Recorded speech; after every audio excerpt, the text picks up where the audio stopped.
Hello guys, welcome to English crazy tricks with Usha. आज का हमारा जो वीडियो है वो है सिमिलर वर्ड्स पर। सिमिलर वर्ड्स बोल सकते हैं, कंफ्यूज वर्ड बोल सकते हैं, या फिर हम उसे होमोनिम्स भी बोल सकते हैं। क्या होते हैं ये होते हैं कि देखने में, पढ़ने में लगभग सेम लगते हैं, लेकिन इनका मीनिंग थोड़ा अलग होता है। थोड़ा नहीं, बहुत अलग होता है। ठीक है, जैसे कि हम ये देखें, अडेप्ट, एडॉप्ट, अडेप्ट। ठीक है, लगभग सेम लग रहे हैं, कंफ्यूज भी हो जाते हैं लोग इसको पढ़ने में, लेकिन इनके तीनों की मीनिंग बिल्कुल अलग है। ठीक है, तो ये जो वर्ड होते हैं, इस टाइप के जो वर्ड्स होते हैं, ये होते हैं होमोनिम्स, कंफ्यूज वर्ड्स, या फिर हम इन्हें बोलते हैं सिमिलर वर्ड्स। ठीक है, देखने में थोड़े सिमिलर लगते हैं but they often confuse us.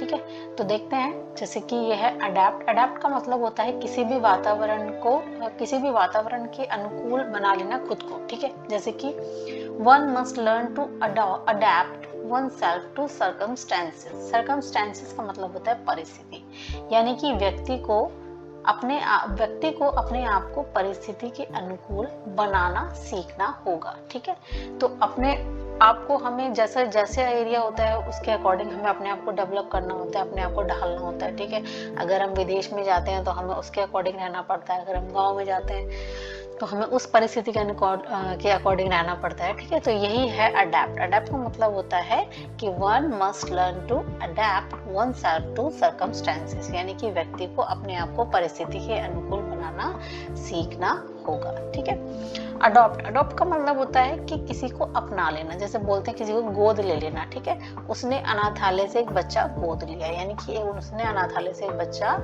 Adopt कर लिया। तो he adopted a child from orphanage. ये एक साथ लिखना है, ऑर्फनेज। ऑर्फनेज का मतलब होता है अनाथालय। ठीक है, ऑर्फनेज। और ऑर्फन का मतलब होता है अनाथ। ऑर्फन अनाथ, ऑर्फनेज अनाथालय। ठीक है, नेक्स्ट है अडेप्ट। अडेप्ट का मतलब होता है कुशल।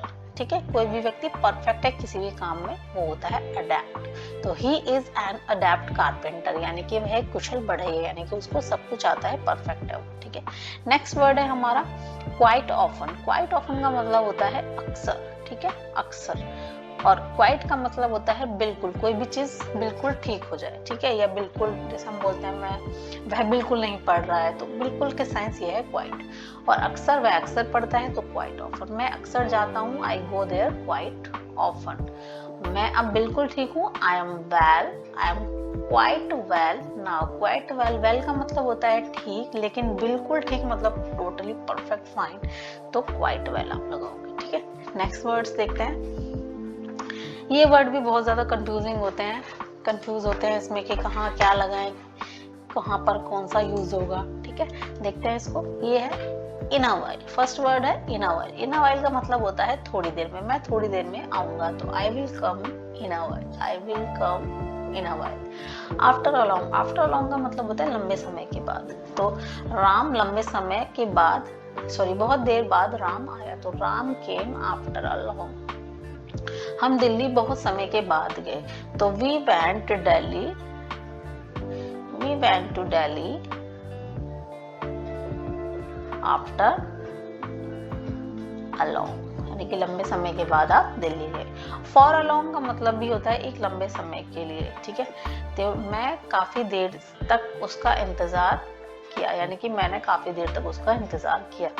I waited for him for a long, यानी कि मैंने उसका काफी देर तक इंतजार किया, for a long. For a while का मतलब होता है थोड़ी देर के लिए। ठीक है, तो give me your mobile for a while, यानी कि आप थोड़ी देर के लिए मुझे अपना मोबाइल दे दो। All the while, all the while का मतलब होता है सब कुछ, सब करते हुए। ठीक है, कोई भी काम है वो सब करते हुए, तो वो होता है ऑल द वाइल। मैं पूरे समय पढ़ाई करता रहा, यानी कि आप पूरे समय क्या करते रहे, पढ़ाई। कोई भी काम है आप वो करते रहे। ठीक है, तो उसके लिए हम बताते हैं ऑल द वाइल। तो आई केप्ट ऑन स्टडिंग, करता रहा, यानी कि पास्ट है, तो पास्ट। अगर कोई काम आप कंटिन्यू कर रहे हो तो उसके लिए हम कीप लगाते हैं। ठीक है, और अभी पास्ट है तो की केप्ट हो जाएगा। ठीक है, तो I kept on studying all the while. All the while मतलब आप हमेशा क्या करते रहे, पढ़ते ही रहे। चलिए नेक्स्ट वर्ड देखते हैं। नेक्स्ट वर्ड जो है वो है all together and all together. लगभग सेम लग रहे हैं लेकिन इनके मीनिंग अलग है। ठीक है, इसीलिए इनको कंफ्यूज वर्ड बोला जाता है। ऑल टुगेदर का मतलब होता है सब एक साथ। आइए हम सब मिलकर वहां चले। तो let us move there all together, ठीक है। तो लेट अस लिख सकते हो आप, या फिर आप लिख सकते हैं लेट्स, ठीक है। या तो आप ऐसे लिखिए या फिर आप लिखिए ऐसे, ठीक है। तो let's move there all together, सब एक साथ चलते हैं। ऑल टुगेदर का मतलब होता है कुल मिलाकर। रात में नदी पार करना बिल्कुल असंभव लगता है या कुल मिलाकर असंभव है, ठीक है। तो it seems all together impossible to cross the river in the night, ठीक है। नेक्स्ट है ये 3 वर्ड्स, पीपल, पीपल, पर्सन, ठीक है।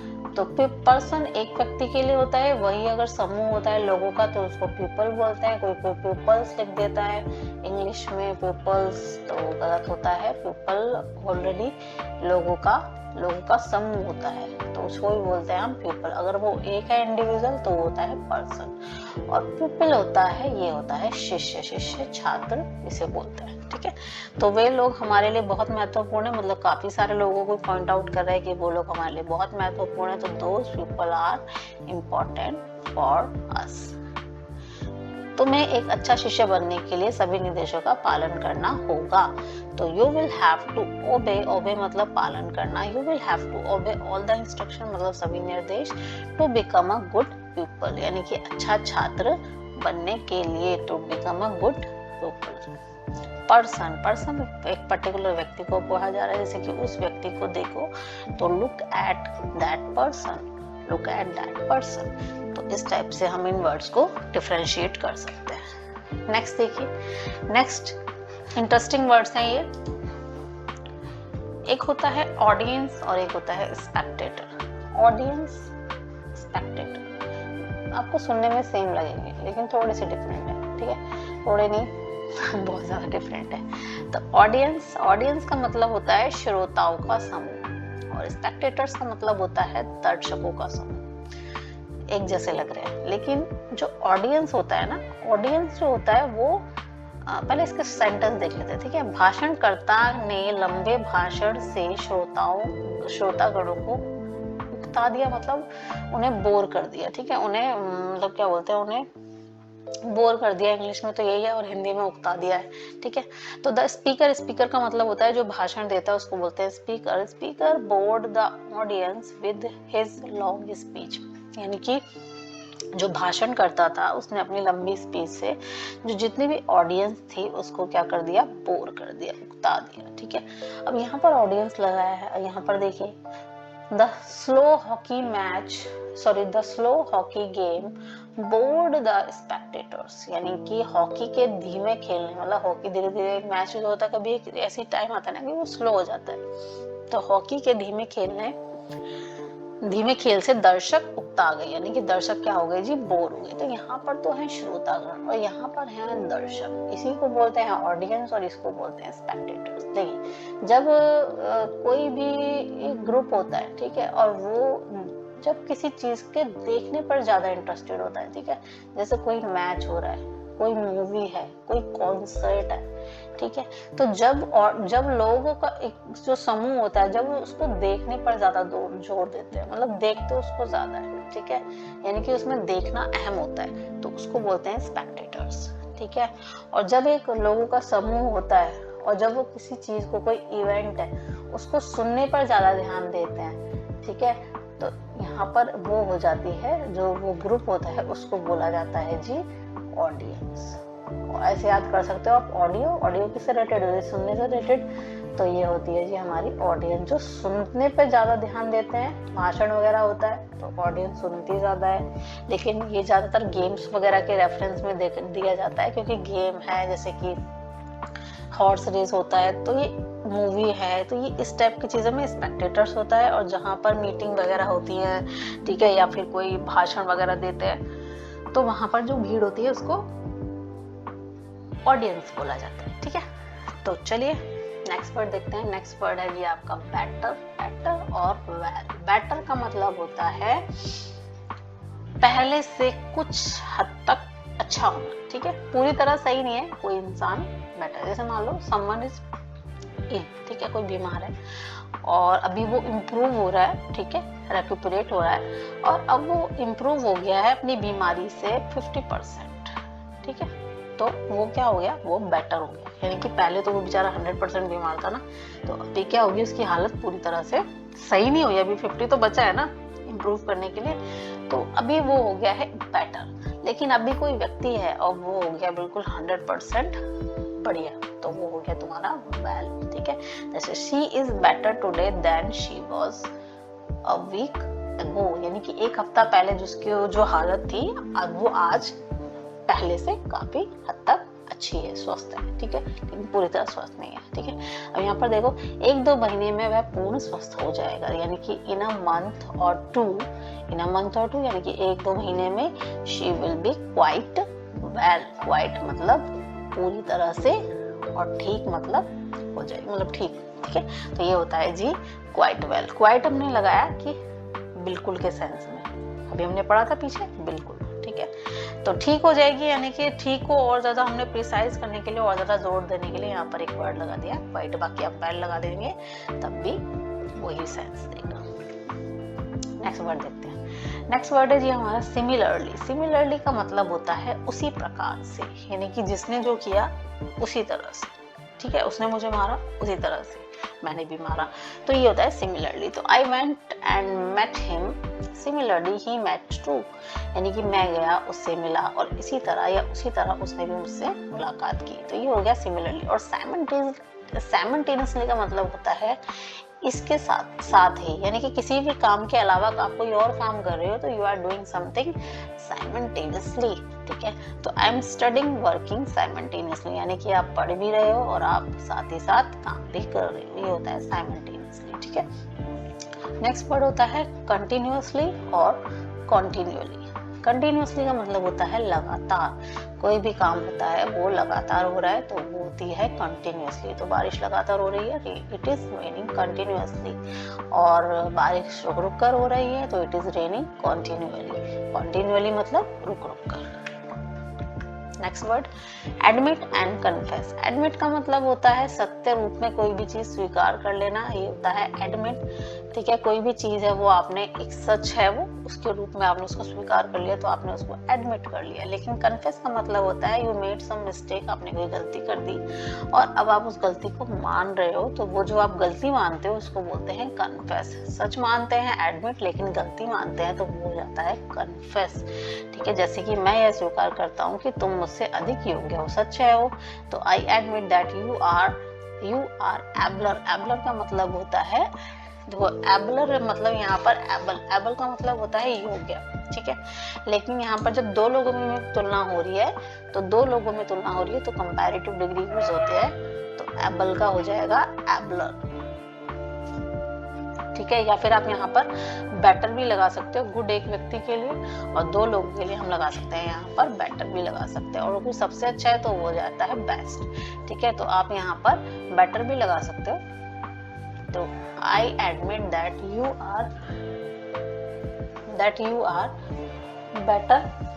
Are better than I am. Next word है कन्फेस। कन्फेस का मतलब है कोई गलती स्वीकार करना, तो he confessed his guilt before the जज, ठीक है। गिल्ट का मतलब यहाँ पर अपना दोष, तो उसने जज के सामने अपना दोष स्वीकार किया, यानी कि मान लिया। Anxious and eager. एंग्शियस का मतलब होता है कोई भी किसी भी चीज के प्रति चिंतित है, ठीक है। और ईगर का मतलब होता है उत्सुक, यानी कि बेसब्री जिसे बोलते हैं, ठीक है। तो we were anxious about his health, यानी कि हम उसकी सेहत के बारे में क्या थे, वरिड थे, टेंशन थी हमें, चिंतित थे, तो वो है एंग्शियस, ठीक है। And we are eager to see him healthy again, यानी कि हम उसे दोबारा सेहतमंद या अच्छा होता देखने के लिए क्या है जी, उत्सुक है, बेताब है, बेसब्री से उसका इंतजार कर रहे हैं, ठीक है। चलिए नेक्स्ट वर्ड है इफ एंड वेदर। इफ का मतलब होता है जी यदि, ठीक है, यदि, और वेदर का मतलब होता है विकल्प सूचक। विकल्प सूचक का मतलब होता है कि मतलब कोई और भी चॉइस हो सकती है किसी की, वहां पर हम लगाते हैं वेदर, ठीक है। तो she will get through the exam if she works hard.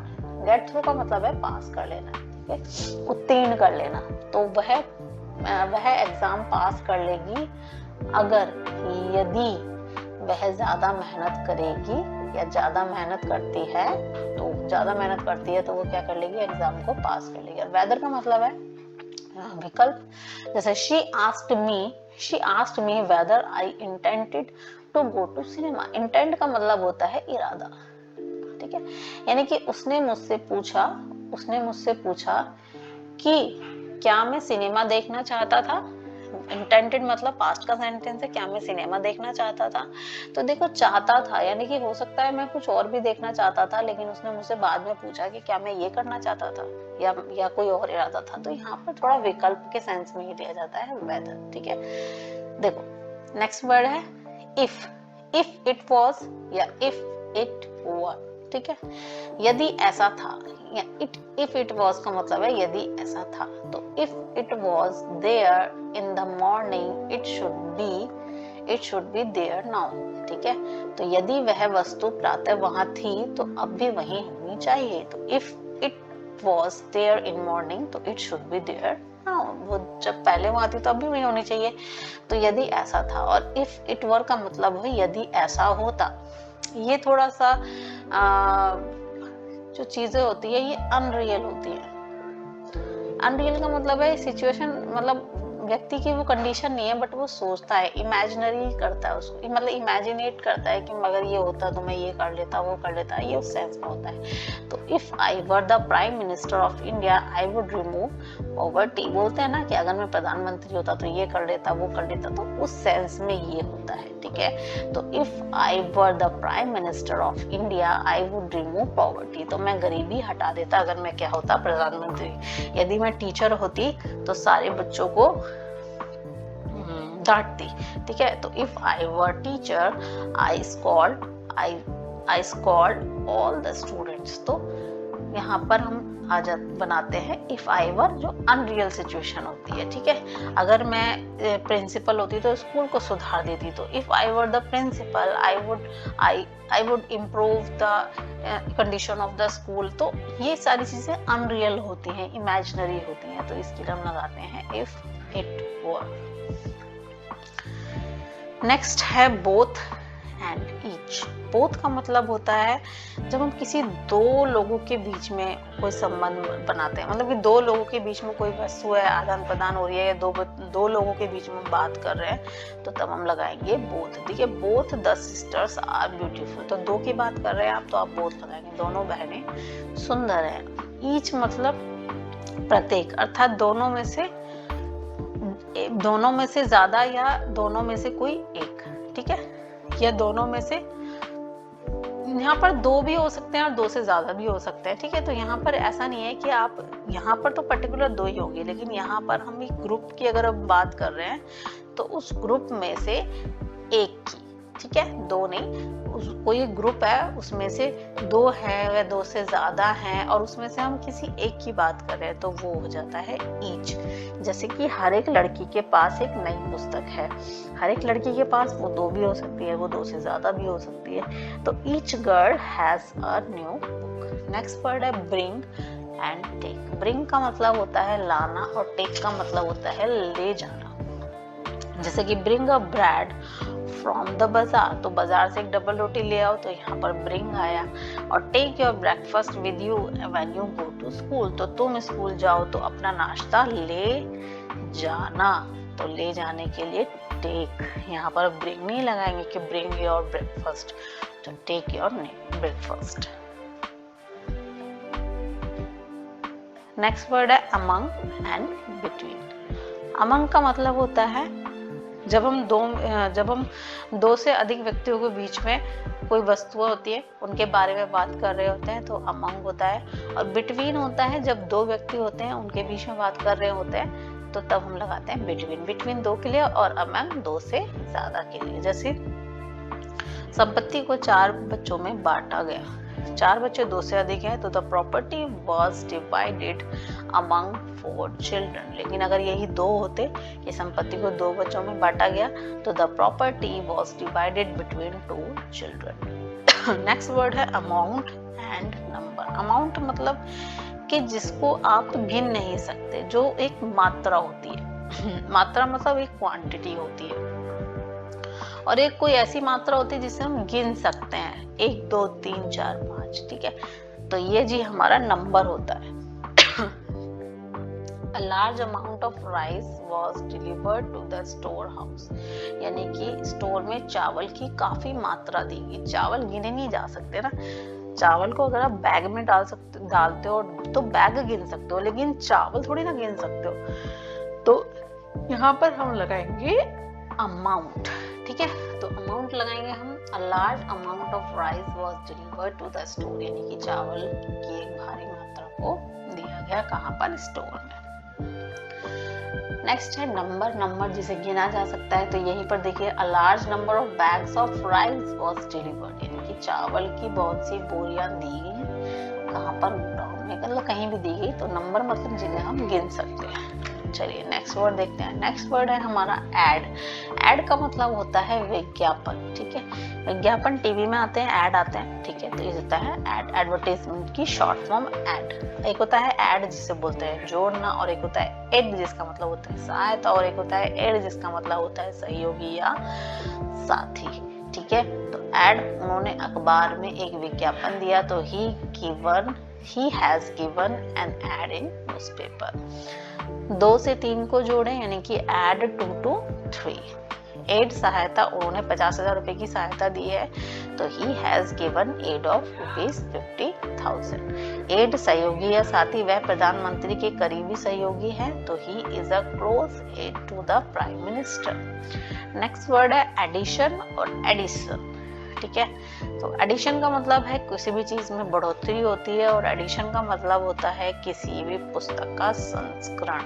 संस्करण का मतलब होता है उसकी एक और कॉपी या उसकी एक और प्रतिलिपि जिसे बोलते हैं हिंदी में, तो वो होता है, ठीक है, एडिशन। तो some alteration and addition have been made in new book, यानी कि कुछ जो पुराने पेजेस थे उसमें चेंजेस कर दिए गए, और हो सकता है कुछ और पेजेस बढ़ा दिए गए। तो जो और पेजेस बढ़ाए उनको बोलते हैं बढ़ोतरी। तो इस पुस्तक में कुछ परिवर्तन और परिवर्धन किए गए। परिवर्धन का मतलब कुछ बढ़ोतरी की गई है, यानी कि पेज पहले अगर 50 पन्नों की थी तो हो सकता है वो 60 की हो गई हो, तो बढ़ोतरी हो गई है। और जो पुराने 50 पेज थे उसमें कहीं कोई करेक्शन किया, उसका मतलब होता है ऑल्ट्रेशन।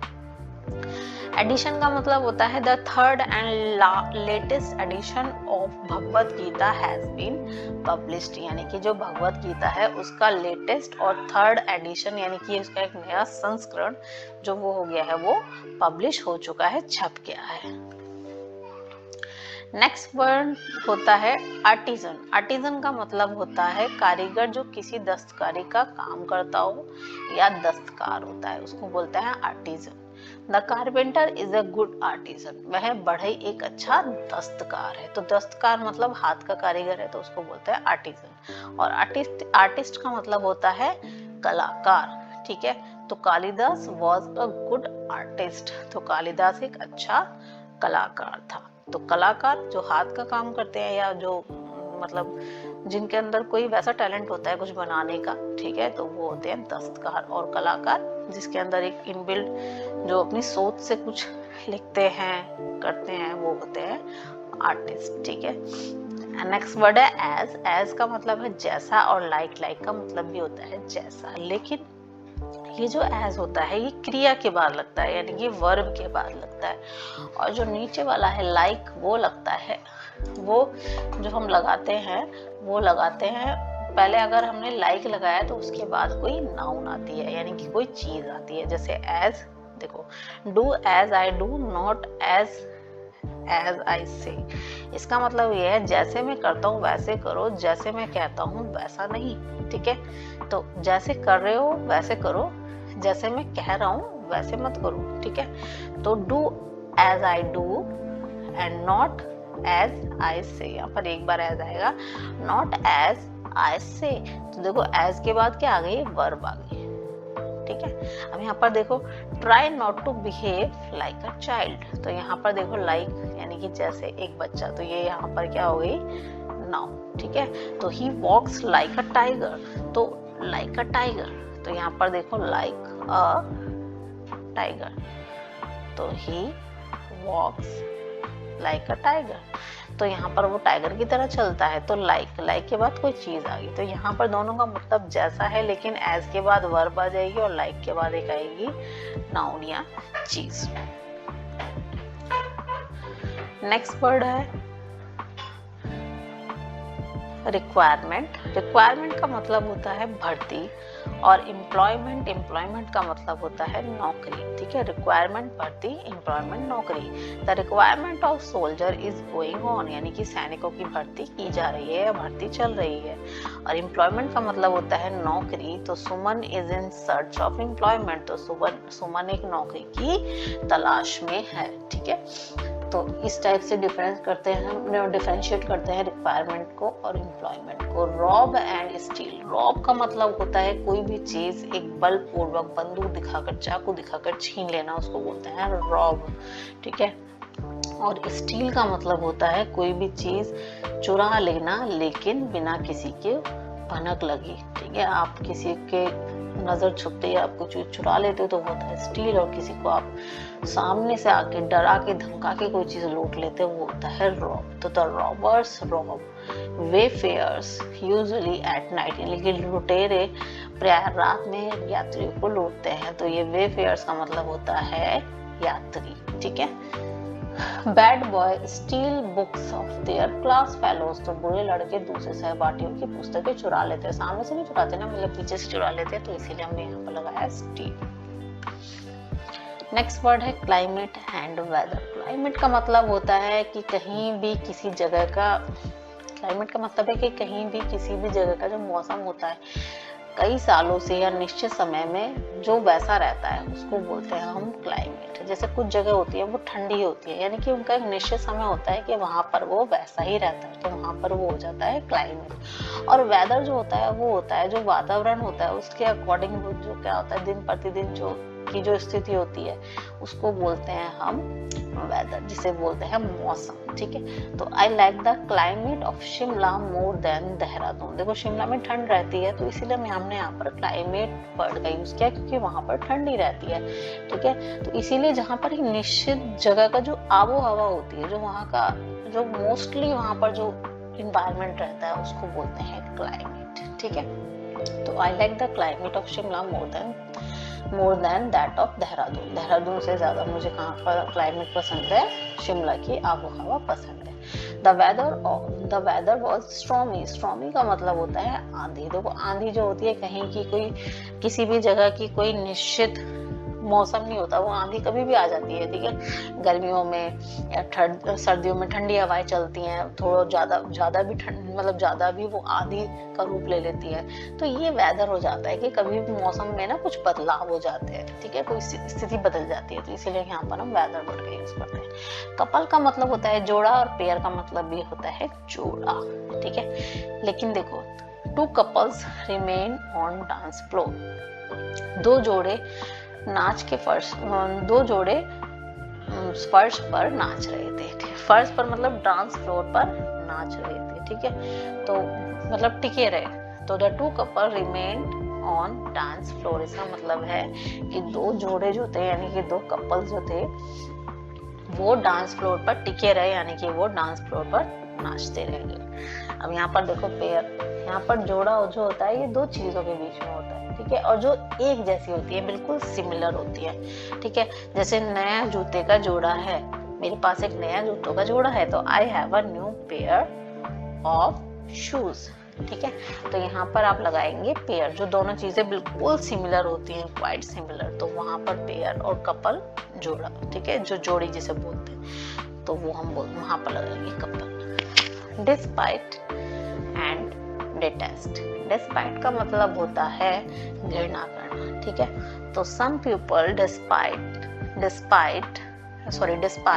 The poor. तो कुछ लोग किससे घृणा करते हैं, गरीब लोगों से घृणा करते हैं। डिटेस्ट का मतलब होता है पसंद ना करना, कि आई डिटेस्ट हॉट वेदर, तो मुझे गर्मी का मौसम पसंद नहीं है। Each other and one another. Each other का मतलब होता है आपस में जब कोई दो व्यक्तियों की बात हो रही होती है तो ईच अदर लगाते हैं, और जब दो से ज्यादा व्यक्ति की बात हो रही होती है एक दूसरे से, तो उसके लिए हम लगाते हैं वन अनदर। जैसे Kavita and Savita have known each other for 10 years, यानी कविता और सविता दो हो गए ना, तो वो आपस में 10 सालों से परिचित हैं, आपस में 10 सालों से जानती है, तो वहां पर लगाया ईच अदर। अब यहाँ पर देखिए, these 4 girls have known one another for 10 years, यानी कि ये 4 लड़कियां आपस में 10 सालों से परिचित है एक दूसरे से, तो यहाँ पर हमने लगाया वन अनदर। ठीक है, तो इसी की तरह इसी के साथ हमारी वीडियो यहाँ पर होती है खत्म। ठीक है, और भी वर्ड्स मैं लाऊंगी, और भी सिमिलर वर्ड और कंफ्यूज वर्ड आएंगे। तो अभी के लिए बाय, और आशा करते हैं आपको मेरी वीडियो अच्छी लगी होगी। तो if you like my video, please subscribe, share and comment and like. Thank you.